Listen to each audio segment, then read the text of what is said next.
Good afternoon, ladies and gentlemen.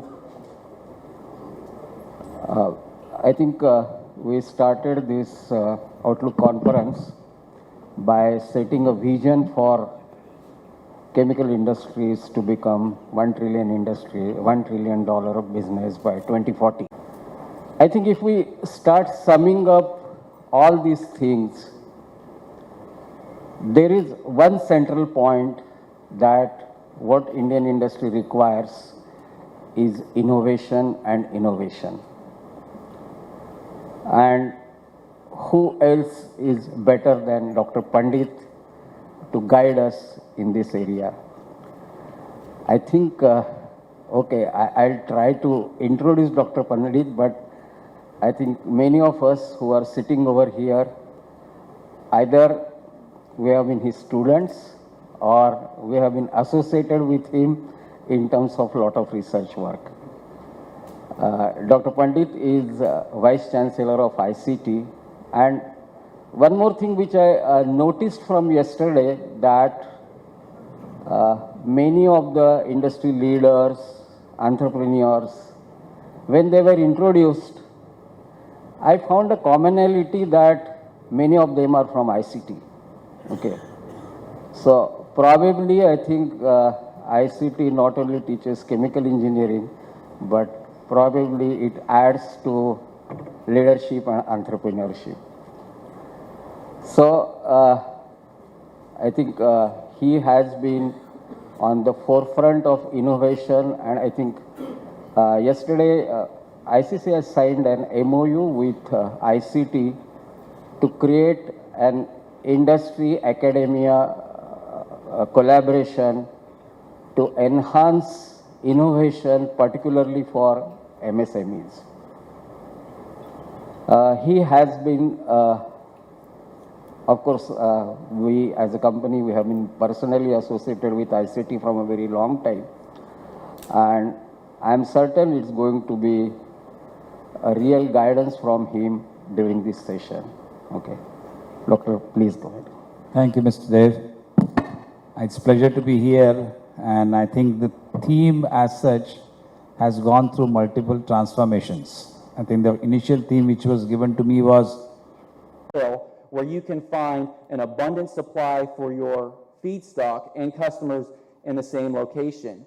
And so with that equation, what's the profitability that's created from that?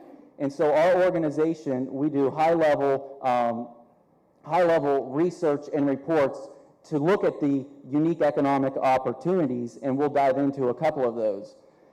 Before we get into the exact findings, the first aspect that you have to look at is how much does your feedstock cost?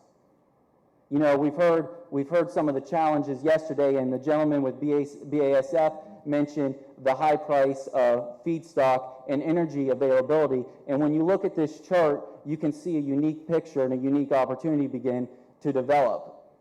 I'm going to switch to another chart. It's the same data here, and what it shows you is European natural gas 2022 average per MMBTU, $45. This was the average price throughout 2022.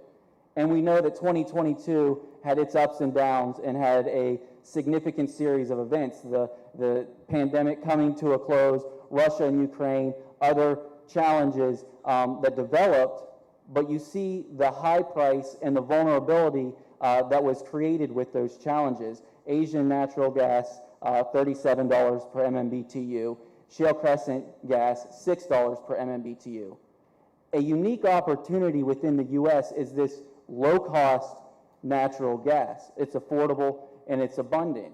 And that's what we're providing to companies that want to look at the U.S. to capitalize on some of these low-cost and affordable feedstocks that are available. And this feedstock advantage doesn't just apply to methane. It applies C1s to C4s and beyond. What's unique when you look at the U.S., even within the U.S., there is a natural gas market.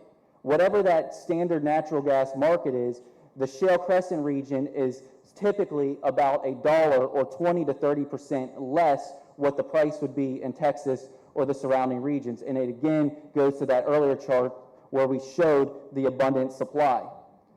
We wanted to compare hydrocarbons across a large scale, and in order to do that, you have to set everything to a barrel of oil equivalent.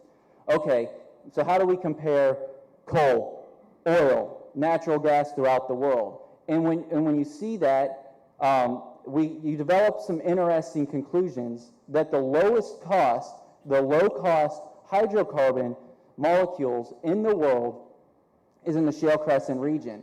The red represents the Shale Crescent, the blue represents Europe, the green is oil, the black is coal, and the yellow is Asian prices. We heard the term volatility quite often yesterday. Some of the black swan events. One of the fortunate assets that we have in the region, being there with so much natural gas directly under the feet of manufacturers, is the volatility is mitigated. There's very few ups and downs that are experienced. So now let's look at the profitability side and what that means. If you're a manufacturer and you can acquire your molecules in the Shale Crescent region, and then you can sell into the greater region where there's a large customer base, commodities such as methanol, ammonia, polyethylene, polypropylene can be produced and sold at an advantage, at a cost advantage.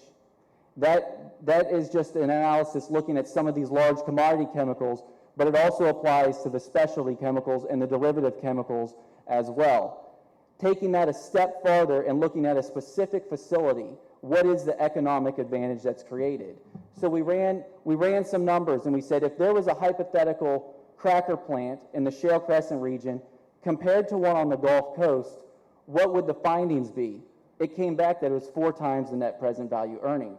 And it's a very simple reason. Let me give you a real life example of that. Shell just built a cracker plant in Pennsylvania. It's a world scale cracker plant. It's going to consume 100,000 barrels a day. If you're in the Gulf Coast and have a cracker plant there, you pay the cost of the ethane plus the transportation cost. Shell, because they located on top of their feedstock supply, is only paying for the cost of the ethane. They're saving about $6 a barrel on transportation. They consume 100,000 barrels a day, times the $6 of savings, that's $600,000 a day, $200 million a year that they're able to save every year. That doesn't include the fact that they're also located next to their end market, which is about another $100 million in savings. Just based on the location alone, there's $300 million in savings that they will experience every year that their plant is in operation. Over the life of the plant, that certainly is significant. We'll move on from this slide to get into another here. A significant advantage that our region is known for having is a robust water supply, water that's available for transportation and processing and moving modules up and down the river. And so we've talked about some of the hypothetical examples and advantages of the region. I want to specifically highlight some real-world examples that have taken place and companies that are capitalizing on this. And is one of your very own Thermoli Chemicals has recently made an announcement that they are locating in the Shale Crescent region in the state of West Virginia. And they're doing exactly for the reason that we have discussed. The Thermoli team was bold in their decision making, and their leadership team, we believe, made a great decision by choosing to locate here. They chose the great state of West Virginia, which, to be honest, is one of the best states in the U.S. to do business. West Virginia worked with them closely from start to finish to help them with any of the needs they might have. West Virginia worked for their specific, site-specific needs and identified a location for them within a petrochemical complex. As a matter of fact, Holly Hubbard, a West Virginia representative, is here today. Holly, if you could please stand up. Holly's over there. I highly recommend you to reach out and have a conversation with Holly and see how West Virginia could help with any of those needs. Shale Crescent, our organization, provided at no cost the research and the reports to Thermoli Chemicals. And we provided them the case and the economic opportunity of why they'd want to locate in this region of the U.S. as opposed to another part of the U.S. And we believe that it was a great partnership working with them. And I want to personally say, Thermalite Chemicals, we wish you the best of the success. We are thankful that you came to the region, and we hope your organization succeeds many times over there. Not only is Thermalite Chemicals, but there have been other world-class companies that are taking advantage of this new opportunity.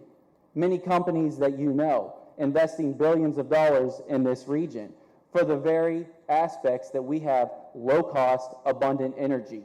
So you have Shell facility. They just went operational 3 months ago on a world-scale cracker plant.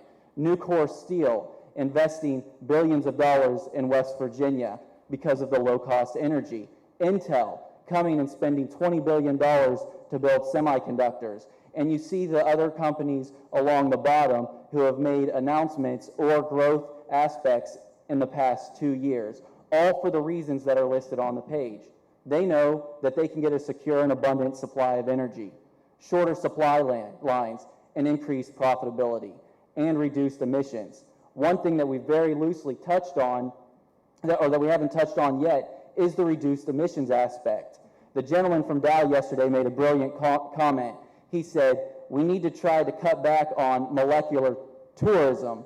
And to my understanding, what that meant was the transportation of molecules long haul. If there is an opportunity to source your feedstock regionally, you eliminate the emissions that go with the long haul transportation. That is another advantage of the region. Now, to help tell this great story, American Electric Power has partnered with us. American Electric Power is a large utility company in the U.S., and at no cost, free, they provide a number of consulting services, site selection, business development, workforce. These are all organizations that want to see companies come to the region and develop. And as a matter of fact, I'll pull this out of my pocket here. This is a small flip book which has been provided in all of the delegates' handbags. And in that flip book is a summary of our research and findings. There's QR codes there that if you would ever like to contact any of these companies, we would be glad to work with you. And so with that, I would like to say thank you again for allowing me to be here. And if there is one thing that you take away from this presentation, and there was someone that told me one time, if you only ever take away one thing from a presentation, you've done really well. It's that there is a new world-class opportunity in the U.S., and that opportunity is to capitalize on both an abundant, low-cost feedstock and being in the center of customers. And it is creating economic opportunities for manufacturers of all different kinds. And I would encourage you to please have a conversation with me afterward or find me. I'd be glad to talk to you about how we could assist your company and provide you with different research and findings. Thank you.